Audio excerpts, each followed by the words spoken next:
Mukama ffe yeebazibwe nkwaniriza nnyo mu vidiyo eno ey'okubiri just nazidividinze nti woba tosobodde ku downloading esooka empanvu ennyo so at least odownloadingako esooka bw'oddamu n'ofuna data ng'odownloading ey'okubiri but we are continuing nagambye oba tolina kitabo na peeni sooka opoozinga osooka ofuna ekitabo ne peeni ne bayibuli kuba leero tuli mu kiraasi amiina nsembyeyo nga ngamba nti amateeka tegalokola muntu kyova olaba abaatusooka newankubadde baalina amateeka ne bagalaba nako n'amaaso gaabwe tegaabalokola nakyogedde mu vidiyo ewedde nti ne bw'oba okumanya ekintu okukimanya mu bwongo bwe mu birowoozo byo nti okubba kibi tekikulesaayo okubba waliwo ekirala ekisa kye kikuyambako okulekayo okubba kyova olaba ekisa bwe kikulema okukozesa n'okikoleramu ekyejo tolinaayo waazi ndala wakuyita kuyingira ggulu amiina amateeka nkugambye tegalokola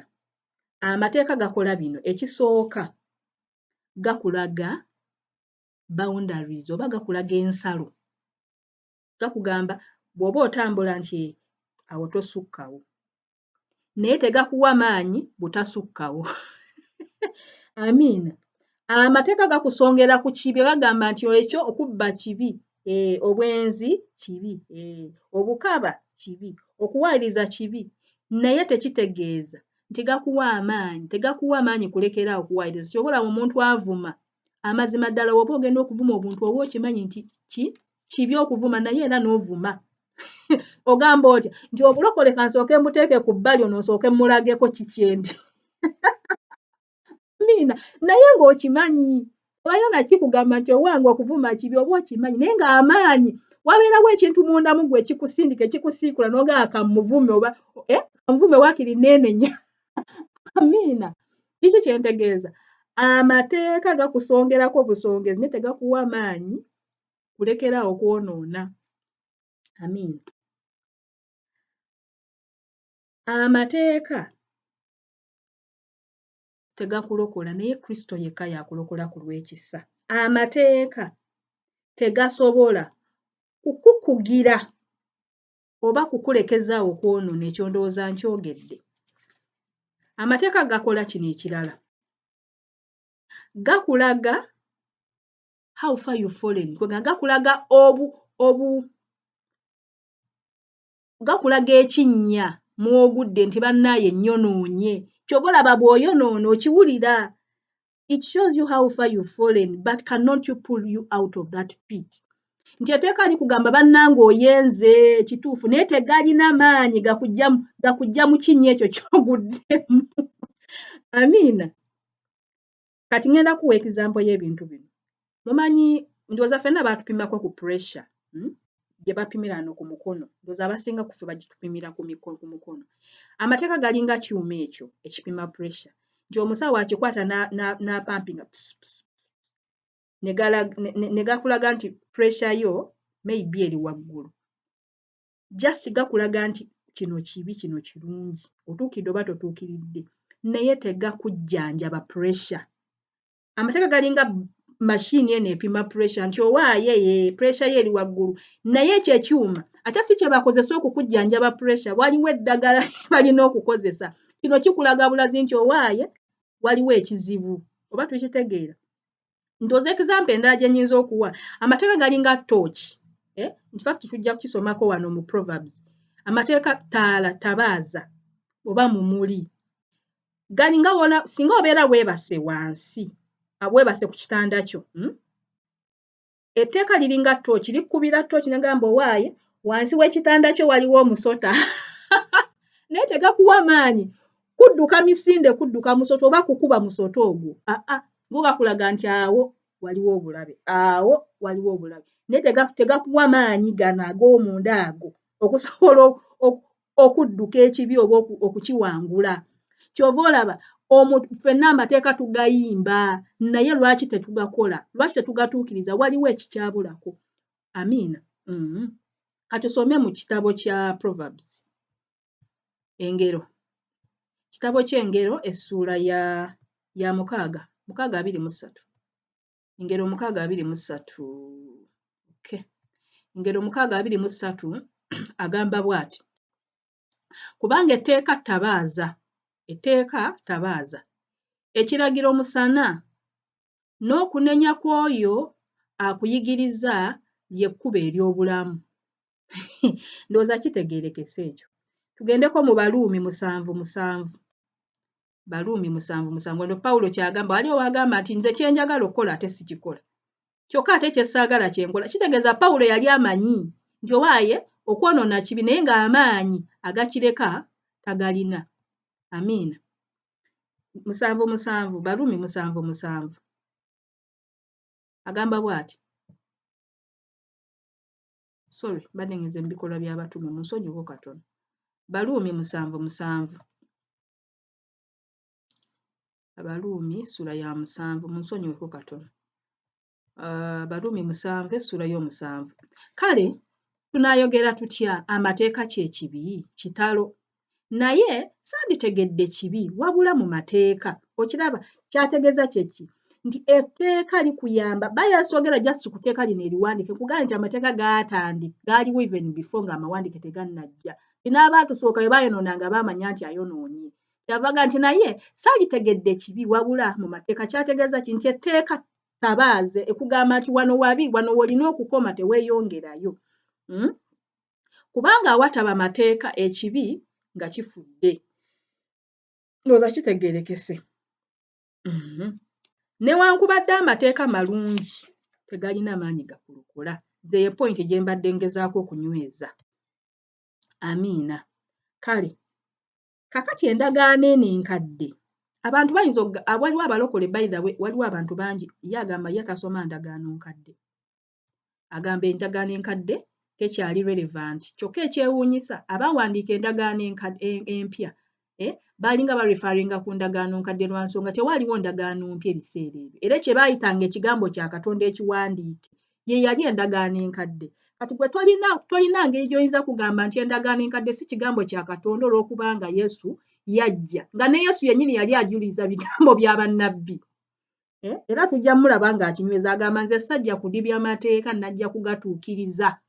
Sajja kudibya mateeka na bigambo bya bannabbi naye najja kubituukiriza. Kitegeeza bw'oba okkiriza mu Mukama waffe Yesu nga bwe nsuubira kubanga oli Mukristaayo olina okukola ki? Okukola amateeka. Naye nga bwe nkugambye amateeka ekizibu kyago tegalina maanyi gakulokola. Obulokozi buli mu Mukama waffe Yesu, buli mu kisa. Naye nkugambye ate ekisa bw'okikulema okukozesa okutuukirizibwa zikusanze kuba tolinaayo option ndala, teri kkubo ddala. Amiina. Kati endagaano enkadde erimu amateeka, erimu ebiragiro, erimu emisango. Commandments, laws, instructions. Bw'onoosoma ekitabo ky'amateeka, Deuteronomy, n'osoma n'ekitabo ky'Abaleevi, n'osoma n'ekitabo ky'Exodus, ekitabo ky'Okuva, ojja kulaba amateeka, ojja kulaba ebiragiro, ojja kulaba emisango. Byawukanamu. Amiina.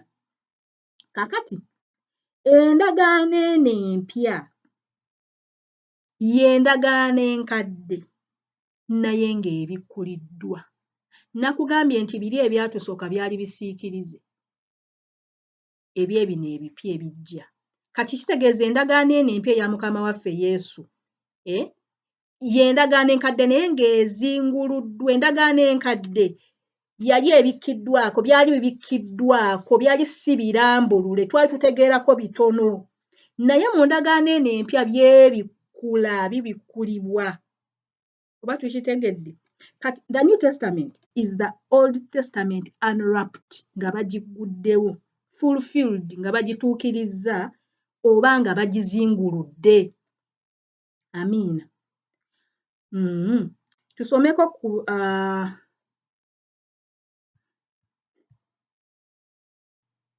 kale Matayo essula ya 5. Matayo 5:17 paka ku 19. Matayo 5:17 paka 19 agamba bw'ati, Yesu yayogera, temulowoozanga nti najja kudibya mateeka. Kati omuntu yenna, omulokole yenna alowooza nti amateeka tegakyakola wano we kimukwatira kubanga Mukama waffe yennyini gwagoberera yagamba, temulowoozanga nti najja kudibya mateeka oba eby'abannabbi. Sajja kubidibya, sajja kudibya wabula okutuukiriza. Olaba atuukiriza atya? Tukkiriza biri ebyawandiikibwa mu ndagaano enkadde. Nga bwe nkugambye nti biri ebyasooka byali bibikkiddwa, byali tebinnatuukirizibwa. Yesu bw'ajja ne biryoka bituukirizibwa.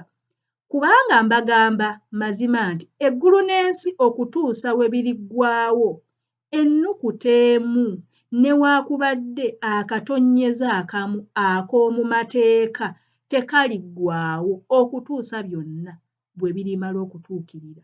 Gw'atakwata mateeka ekibuuzo kiri wano. Eggulu n'ensi bimaze okuyitawo? Nedda, tebinnaba, bikyaliwo. Kakati amateeka gakwate, naye ng'ogakwatira mu kisa. Amiina. Amateeka olina okugakwata naye ng'ogakwatira mu kisa. Yesu ky'agamba nti bannaaye nti ye amateeka sajja kugadibya, n'ebiragiro bya bannabbi sajja kubidibya, najja kubituukiriza.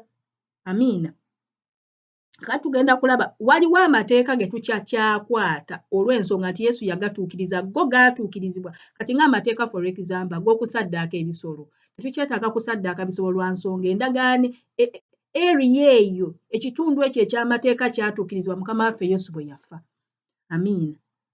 Ndowooza tukitegedde. Naye kati waliwo amateeka ge tukyakwata, ge tukwata ng'obutobbanga, toyendanga, tokolanga bw'oti. Ago tulina okugakwata lwa nsonga eggulu n'ensi akugambye nti nga tebinnaba kuggwawo, nga tebinnatuukirira byonna. Amateeka tulina okugakwata. Amiina. Nze amateeka ngalaba bwe nti, ngalaba nga skeleton oba ngalaba nga building blocks ez'obulokozi. Amateeka nze ngalaba nga building blocks ez'obulokozi era nga skeleton. Nga bw'olaba skeleton, kubamu akafaananyi skeleton yonna oba frame, ngalaba nga frame. Frame bw'eba teriiko nnyama na binywa na biki byonna, ebaawo naye eba teri active. Oba tukitegeera?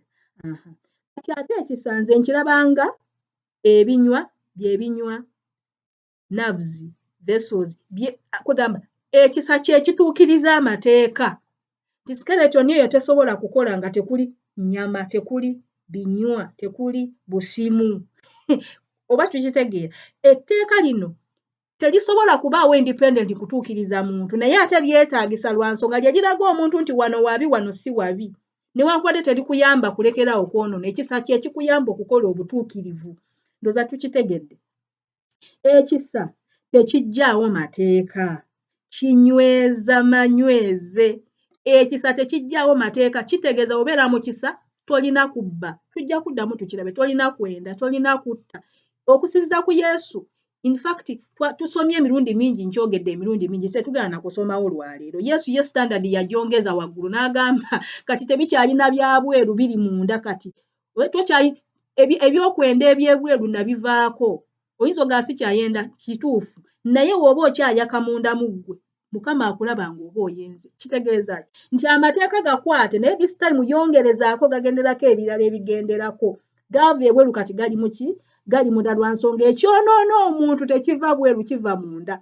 Kati okyasobola kwekwasa mukwano gwange ndaba oba mpuliriza nti munnaaye navumye bba wange nti lwakuba anywa nnyo, ati ne bba nga atamiira nnyo.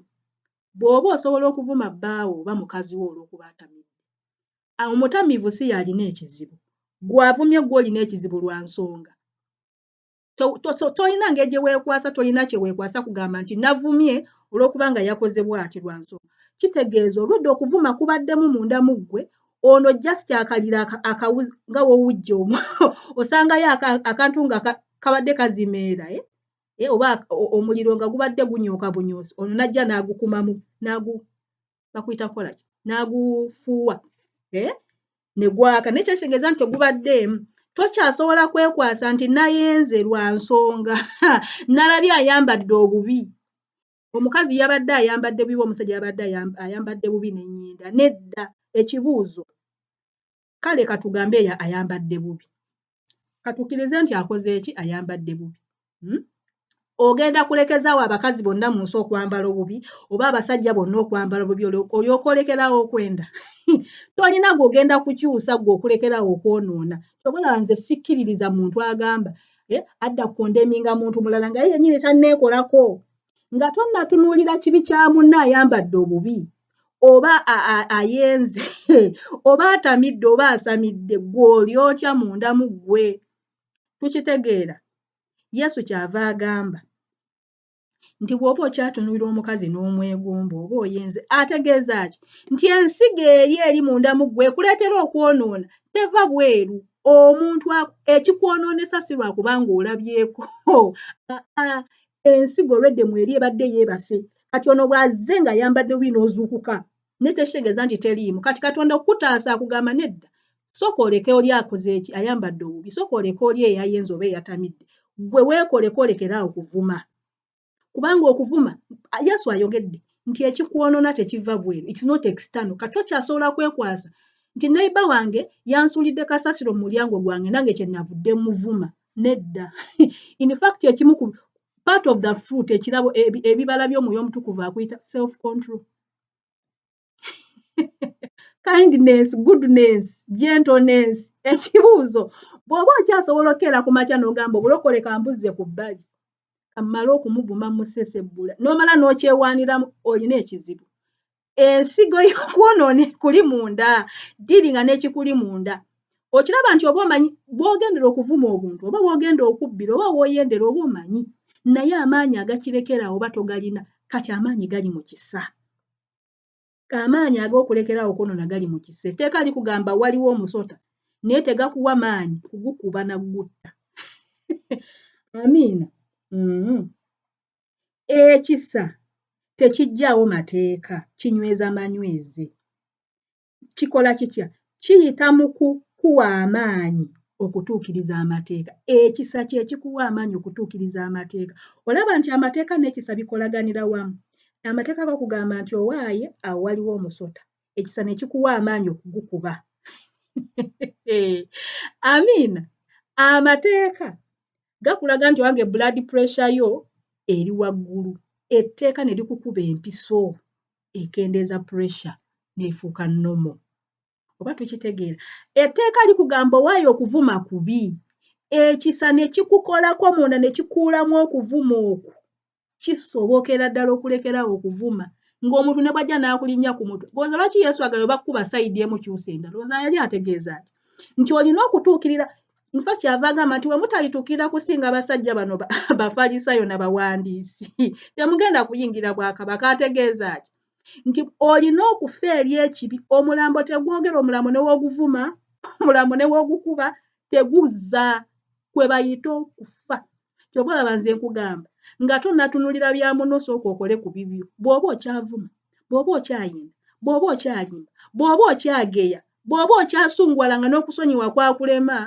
bw'oba okyakola ebbisi mubimanyi tubimanyi ffenna bye tukola va ku balala abatatuukiridde sooka okole ku bulamu bwo sooka okole ku bulamu bwo mukama ofune akabonero ak'obutuukirivu ate satifikeeti ogikuume ey'obutuukirivu kubanga tebagenda kukubuuza bya muliraanwawo bagenda kukubuuza bibyo amiina kale tweyongereyo tutuukirira tufuuka batuukirivu olw'okukkiriza si lwa mateeka nga tukozesa omwoyo omutuukirivu omwoyo omutukuvu y'atuyamba okutuukirira nga tukkiriza mukama waffe Yesu amiina tusome Bagalatiya essula ya 3 tulabe Pawulo kyagamba Abagalatiya Bagalatiya essula ya 3 tutandike ku lunya olusooka Abagalatiya kye kiddirira ebikolwa by'abatumi Bakolinso ekyokubiri Bagalatiya essula ya 3 kuba ku lunya olusooka ano Pawulo yabakambuwalira yagamba bw'ati mwe Abagalatiya abatalina magezi ani eyabaloga so nga Yesu Kristo yakomererwa nga mulaba kino kyokka kye njagala mmwe okuntegeeza nti mwaweebwa omwoyo lwa bikolwa by'amateeka nanti ki lwa kuwulira lwa kukkiriza waliwo wano obuvuyovuyo nga bagamba tutuukirizibwa lw'amateeka babaga tutuukirizibwa lwa kukkiriza bwe mutyo bwe mutalina magezi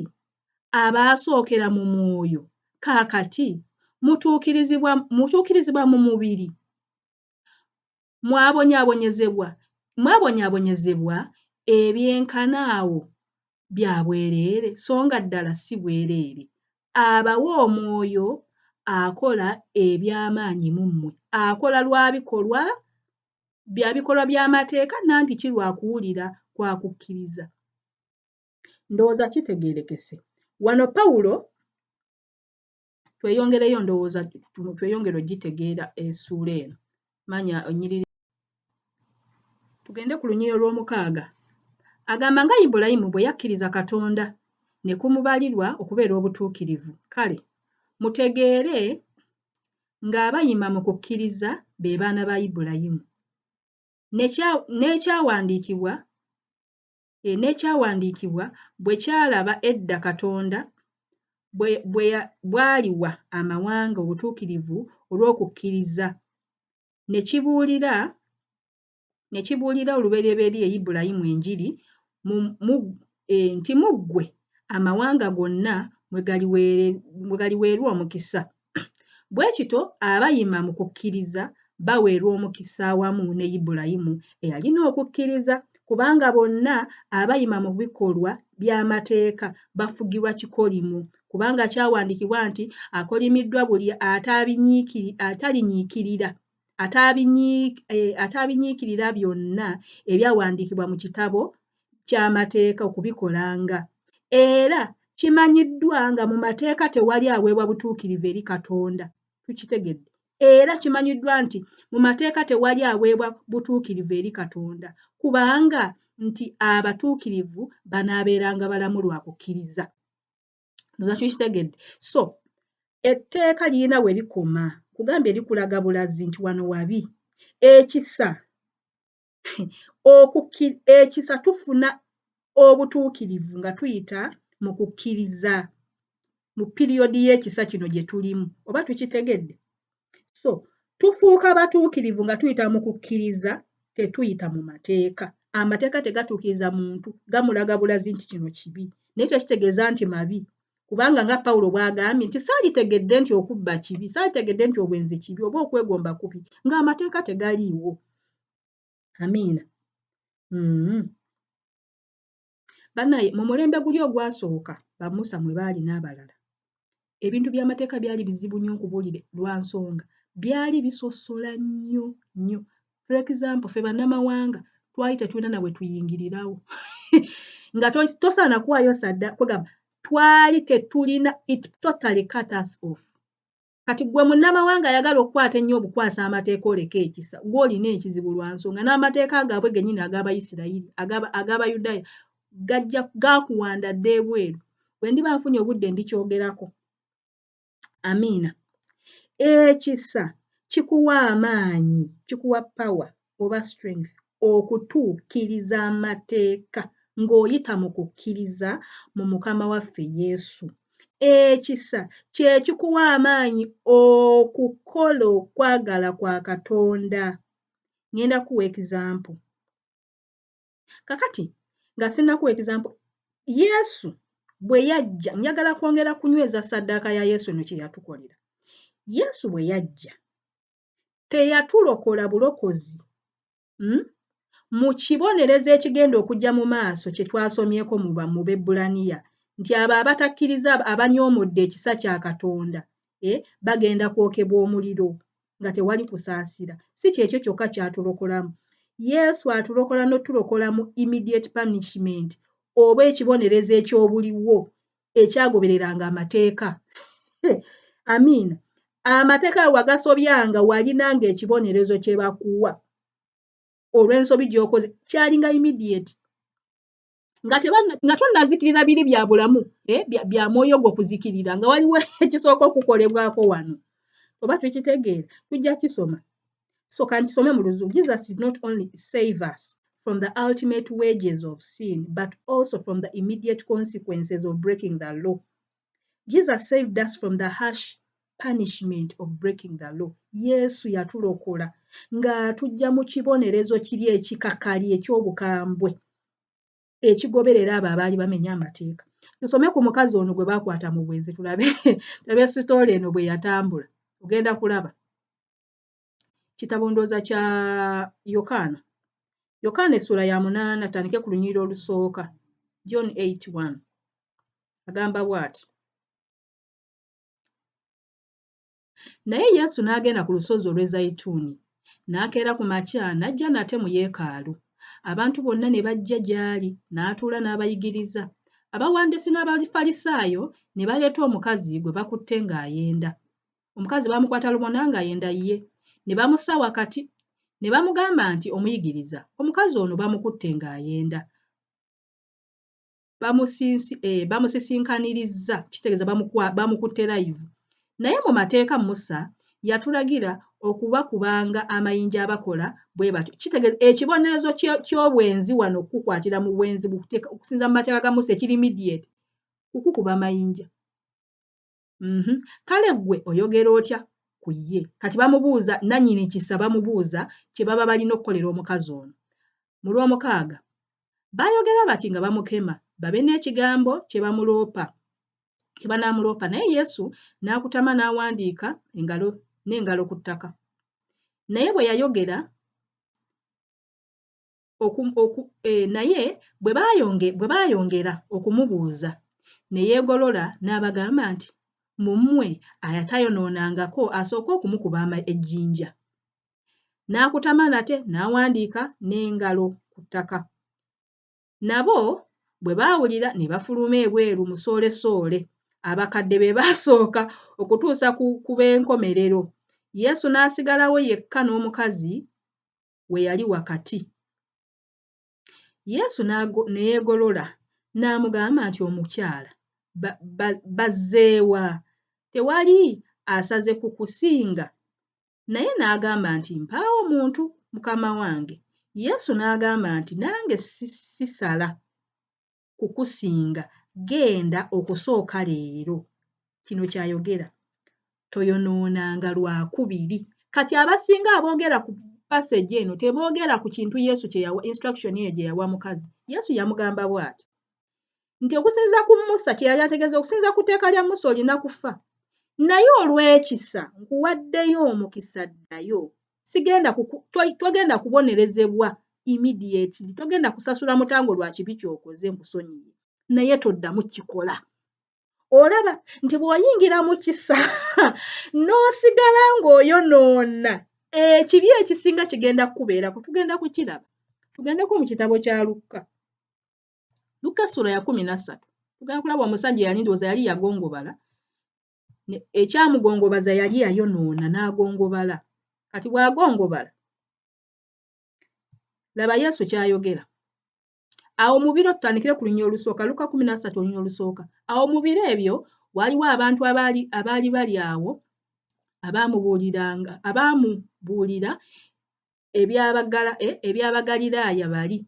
Piraato be yatabulira omusaayi gwabwe ne ssaddaaka zaabwe.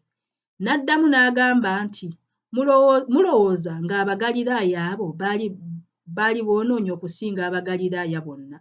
Kubanga baabonyaabonyezebwa bati, mbagamba nti si bwe kityo, naye bwe muteenenya mulizikirira mwenna bwe mutyo. Amiina. Kitegeeza nti okwonoona is one thing. Bw'oyonoona n'oteenenya n'otakyuka, awo obuzibu we bujjira. Mukama waffe agamba nze sajja kubakondeminga, naye zikusanze bw'otakola ki? Bw'otakyuka. Tusome ku musajja ono gwe tubadde twogerako, Yokaana 5:14. Yokaana 5:14 agamba bw'ati, oluvannyuma lw'ebyo Yesu n'amulaba mu yeekaalu. Nedda, tutandikire ku lunyiriri olusooka, kandabe we tuba tutandikira. Okay. Awo Abayudaaya ne bamugamba nti Yesu yawonya omusajja. Kati katugende yawonya omusajja yali ndowooza agongobadde. Kati katugende katulusome, abantu muyinza okwagala olutegeera bulungi. Wano omusajja ono yali yagongobala ku kidiba. Yali ku kidiba ng'alinda malayika. Tusome from verse 1. Oluvannyuma lw'ebyo ne waba embaga ey'Abayudaaya. Yesu n'ayambuka ku Yerusaalemi. Naye mu Yerusaalemi awali omulyango gw'endiga waliwo ekidiba kye baayita mu Lwebbulaniya Besesudda, nga kiriko ebigango 5. Mu ebyo mwagalamirangamu ekibiina ky'abalwadde, abazibe b'amaaso, abalema, abakoozimbye nga balindirira amazzi okubimba kubanga malayika yakkanga mu kidiba mu biseera ebimu n'abimbisa amazzi. Oyo yasookanga okugendamu ng'amazzi gamaze okubimba yawonanga obulwadde bwe yabanga nabwo. Ne wabaawo omuntu eyalina endwadde nga yaakamala emyaka 38. Yesu bwe yamulaba oyo ng'agalamidde n'ategeera nga yaakamala ennaku nnyingi n'amugamba nti, oyagala okuba omulamu? Omulwadde n'addamu nti, ssebo, sirina muntu ansuula mu kidiba, amazzi we geeserera, nze we njijjira okumala omulala nga nsoose okukkamu. Yesu n'amugamba nti, golokoka weetikke ekitanda kyo otambule. Amangu ago omuntu n'aba omulamu ne yeetikka ekitanda kye n'atambula. Naye olunaku olwo lwali lwa Ssabbiiti. Awo Abayudaaya ne bamugamba oyo awonyezebbwa, ne bagamba oyo awonyezeddwa nti leero Ssabbiiti, muzizo gwe okwetikka ekitanda kyo. Naye n'abaddamu nti, oli amponyezza? Ye yaŋŋambye nti weetikke ekitanda kyo otambule. Ne bamubuuza nti omuntu oyo y'ani eyakugambye nti weetikke otambule? Naye eyawonye nga tamanyi bw'ali, kubanga Yesu yali amaze okugenda, abantu abaali mu kifo kiri nga bangi. Oluvannyuma lw'ebyo olw'ekkuminennya, oluvannyuma lw'ebyo Yesu n'amulaba mu yeekaalu n'amugamba nti, laba oli mulamu, toyonoonanga nate, ekigambo ekisinga obubi kireme okukubaako. Okiwulira? Ategeeza ki? Nti kino ekibi, kubanga ngenda kukulaga wano wansi mu maaso wano nti waliwo ebibonerezo ebyajjanga olw'okumenya amateeka agamu nga bikolimu. Abantu baafunanga ebibi ebimu byakuleeteranga okukolimirwa, wamenyanga amateeka agamu ng'okolimirwa. Kati obumu ku bubonero bw'ekikolimu oluusi zaabanga ndwadde bwe zityo. Amiina. Yesu kyagamba omusajja ono kye kino nti wano wamenya etteeka n'okolimirwa n'ogongobala. Naye kuno okugongobala kwa mubiri. Naye amugambye nti toddangamu kwonoona ekibi ekisinga kireme okukubaako. Ategeeza ki? Oleme kufa kuzikirira, mwoyo gwo guleme kuzikirira, kyategeeza. Ky'obola nkugambye pointi gye mbadde ngezaako okunyweza wano eruwa nti Yesu yatulokola mu punishment y'ekibi eri immediate, n'egenda okubeerayo ku nkomerero z'emirembe. Amiina. Kale kakati amateeka gano ag'edda agaba Musa, waaliwo amateeka, nabagambye waliwo amateeka, ebiragiro n'emisango n'ebirala. Amiina. Kakati waliwo amateeka agamu nga bw'ogamenya wabeerawo immediate punishment, penalty. Engassi gye wawanga yasinziiranga ku tteeka ly'omenye. For example, amateeka agamu nga bw'ogamenya bakutta. For example, bwe baakukwatanga, abaana abamu bwe yagaananga okugondera muzadde we n'amuwaayo. Waliwo amateeka agamu waliwo abaana be baakubanga amayinja ne babatta, naye ng'ekimukubiza amayinja kugaana kukwata biragiro by'abazadde be. Gyegali mu Bayibuli, osobola okugasoma. Amiina. Etteeka ly'obwenzi eryo lyakukubisanga amayinja, etteeka ly'okutta botta. So baakusaliranga omusango okusinziira ku tteeka ly'omenye. Kati ate amateeka agamu ng'owaayo, ebiragiro ebimu bwe wabimenyanga, ng'owaayo buwi ssaddaaka oba ebiweebwayo, waayo ng'engassi. Ebimu waliiriranga omuntu gw'oba osobezza.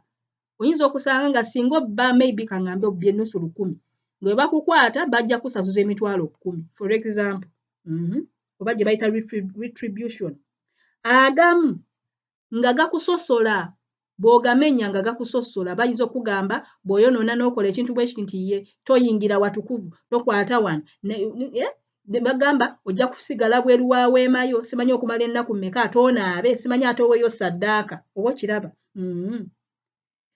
Agamu gaagobererwanga bikolimo, nga bw'ogamenya totawaana baba bakukolimidde. Soma ekitabo ky'amateeka Deuteronomy chapter 27 verse 26, ojja kulaba ebikolimo ebyo. Amiina. Amateeka agamu gaasosolanga abantu just because of their appearance. Ngenda kuwa example.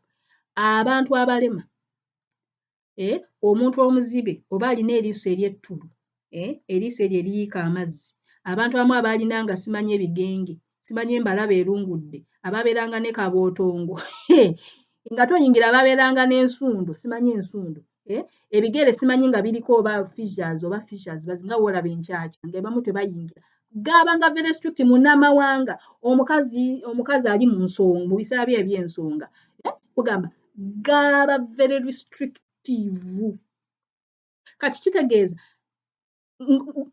omuntu yenna ng'oli mulema nga toyingira omukono nga tekuli nga toyingira simanyi woba ne namagalo namagalo tugimanyi extra finger oba extra toe nga toyingira amin ebintu bino bye twogerako kiki kye ŋŋamba kye kino ti mukama waffe we yajja bino byonna yabisasulira omuwendo naye ekyo tekikuwa bbeetu kwonoona lwa nsonga nga bwe tugambye nti olw'okuba nga tuli mu kisa ffe ate tulina kwegendereza nnyo kuba ffe tulinaayo kyansi ndala amiina in fact yakobo agamba bw'ati yakobo James chapter 2 verse 10 some ku yakobo James chapter 2 verse 10 agamba nti bw'omenya etteeka erimu omenya gonna yakobo yaddirira Abaebbulaniya essuula ya 2 olunyiriri lwa 10 James chapter 2 verse 10 agamba bw'ati kubanga omuntu yenna bw'aba akwata amateeka gonna naye n'asobyamu limu ng'azzizza omusango gwa gonna kubanga oyo eyayogera nti toyendanga ate yayogera nti tottanga kale bw'otoyenda naye n'otta ng'ofuuse mwonoonyi w'amateeka amiina ekisa kino tekijjaawo musango ekisa kya Katonda tekijjaawo musango tukitegedde sigambye saagala munkwate bubi bannaye ekisa tekijjaawo musango nkugambye Yesu bwe yafa ebibonerezo bino byonna nga bwe mbikusomedde example ze nkuwadde byonna yabisasulira omuwendo naye tekitegeeza nti olw'okuba tuli mu kisa tusigale nga twonoona in fact Pawulo akyogera bw'oba oyagala kutegeera nsonga eno gendako mu Baluumi ssula ya 7 ojja kiraba soma yonna amiina ekisa tekijjaawo musango oba kibonerezo kyakukola bubi nedda ekisa kikola kino ekisooka ekisa kirecognizinga nti omuntu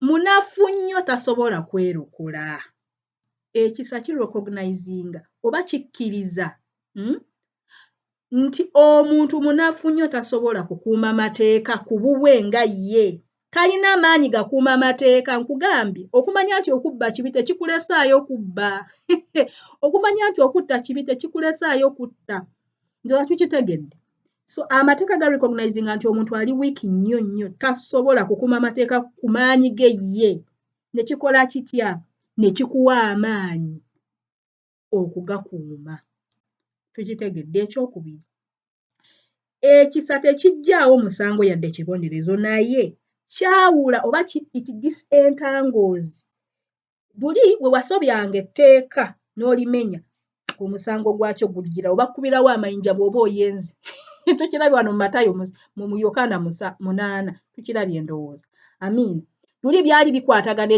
etteeka n'ekibonerezo bw'omenya etteeka ekibonerezo kijjirawo si kyekyo bw'oyonoona kikolimu naye ekisa kikola ki kikwata etteeka lino ly'omenye ne kiri disentangolinga ne kiseparatinga ebintu bino kyawula ekibonerezo ky'ekibi ne kikisuula ku nkomerero tekikijjaawo kikugulira ebbanga ery'okwemenya n'okukyuka ensonga eno njagala ogitegeere bulungi otegeere ssaddaaka Mukama waffe gye yakola oyongere okutegeera n'okuappreciatinga ensonga y'ekisa nkugambye etteeka n'omusango byali byekutte bwe biti Yesu bw'ajja ekisa bwe kijja kikola bwe kiti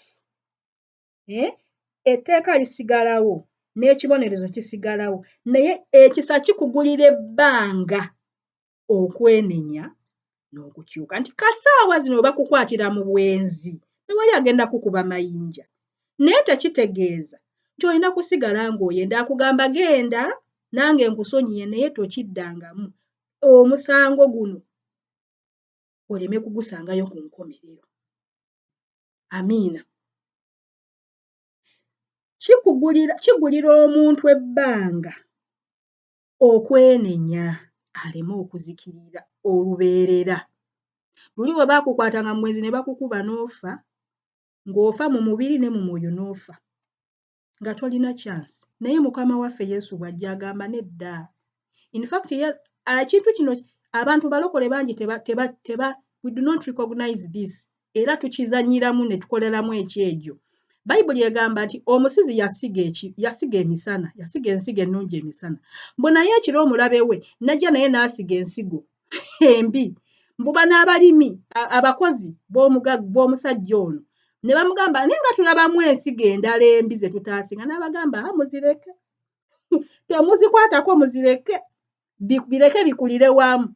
Ku kiseera ky'amakungula ku nkomerero tugenda kubyawula, ebisubi byokebwe.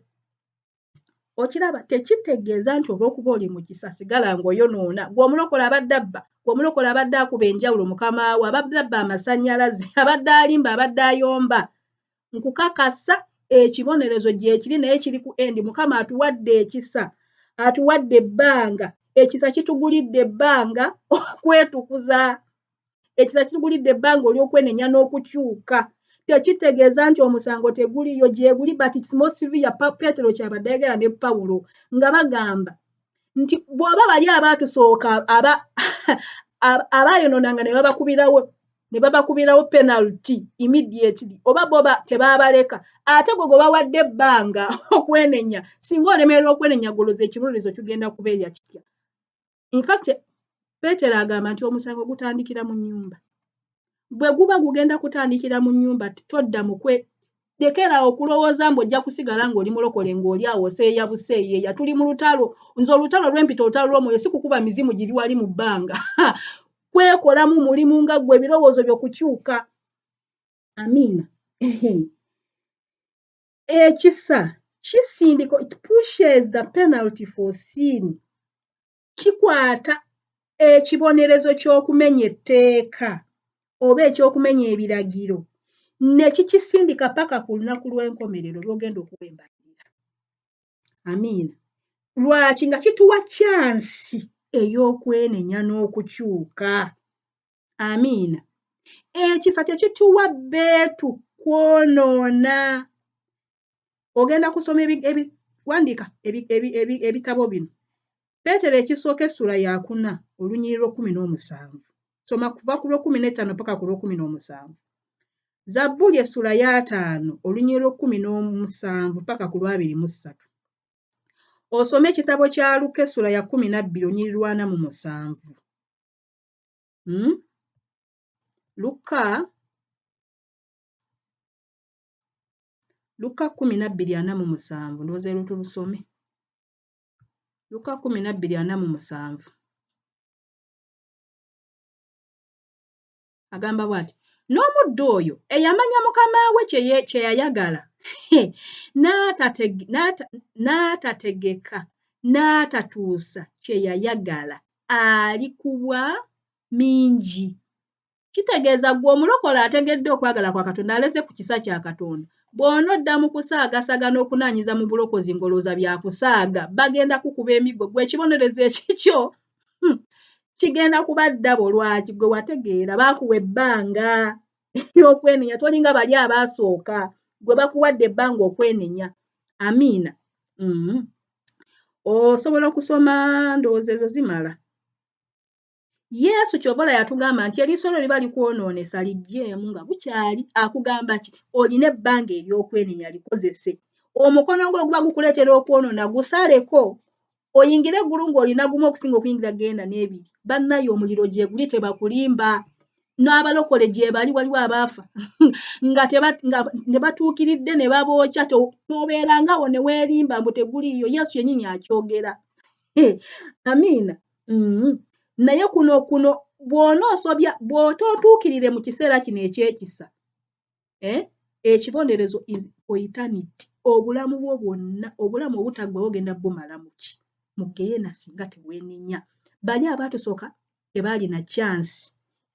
naye ffe tulina chance tegeeza ffe standard yovala abagirinyisa kuba gwe olina chance ey'okwenenya n'okukyuka ate olina n'omwoyo omutukuvu ekisa kituyambako okweyambula omuntu oli omukadde ne twambala omuntu omupya amiina buli mulembe mukama asindika eddoboozi buli mulembe mukama asindika obulokozi mu biseera bya Nuuwa mukama yasindika ekyombo mu biseera bya Adamu ne Eva mukama yatta ensolo n'abikka ku nsonyi zaabwe mu biseera bya Lutti mukama yasindika bamalayika ne baddusa Lutti bannaaye mu biseera bya Isirayiri nga yakazaalibwa mukama yasindika Musa mu mulembe gwaffe tulina mukama waffe Yesu tulina omwoyo omutukuvu tolina kyogenda kwekwasa amiina jjukira ffenna tugenda kuyimirira buli omu ku ffe agenda kuyimirira awo embalirira y'obulamu bwe buli omu ku ffe ky'obalaba nze encourage you va ku bantu abalemereddwa beesonyiwe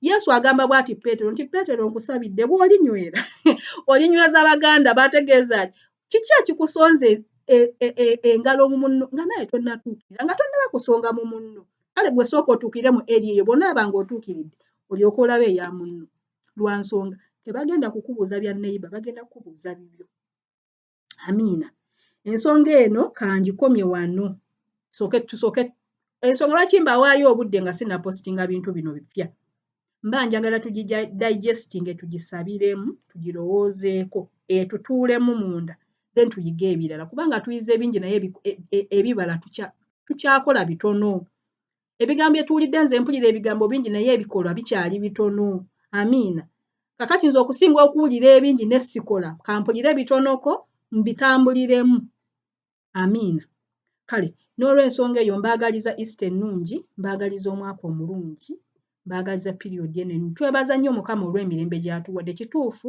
some things are not the way we want them in our country naye nabagamba emabegakaawo nti mukama yagamba agenda tereza ensonga za Uganda azimanyi azimanyi ali ku background ali mu tufumbira mukama tetumupapya agenda tuleetera ekintu ekijjudde mukama agenda tulendera abakulembeze abamutya mu linnya lya mukama waffe Yesu tulindirire mukama n'okusuubira nga bwe tutuukirira oyinza okwagala abakulembeze bo batuukirire naye nga nawe tonnaba kati nga tonnatunula nsobi za pulezidenti n'abamwetoolodde sooka otunuulire obulamu bwo nga ggwe amiina sikugambye nti do not demand for your rights no what I mean is this gwe kennyini sooka weekoleko nga tonnatunulira muntu mulala kubanga tebagenda kubuuza nsobi za Bobi Wine oba eza Museveni bagenda kubuuza zizo amiina sooka kugamba kyengezako kugamba prioritize pima nange kennyini I care about my country I really care about it era ngisabira nkola kyonna kyensobola ng'omuntu naye ate wemba mpima nsooka kwekolako nga nze omuntu lwa nsonga bagenda kumbuuza byange I'll be accountable amiina kale n'olw'ensonga eyo nkwagaliza olunaku olulungi ne season ennungi mukama akumpera omukisa mukama akukulaakulanye mukama akusanyuse akwakize omusana gw'amaaso ge akuwummuze ku nsonda zonna ku sayidi zonna mukama awa omukisa abaana bo awa omukisa effumbiro olyo lireme okubulwamu emmere mukama awa omukisa ennimiro zo mukama awa omukisa bizinensi yo mukama awa omukisa ebibala by'olubuto lwo mukama awa omukisa obulamu bwo omukisa gwa Katonda gukwetoole kubanga omugondera bye bye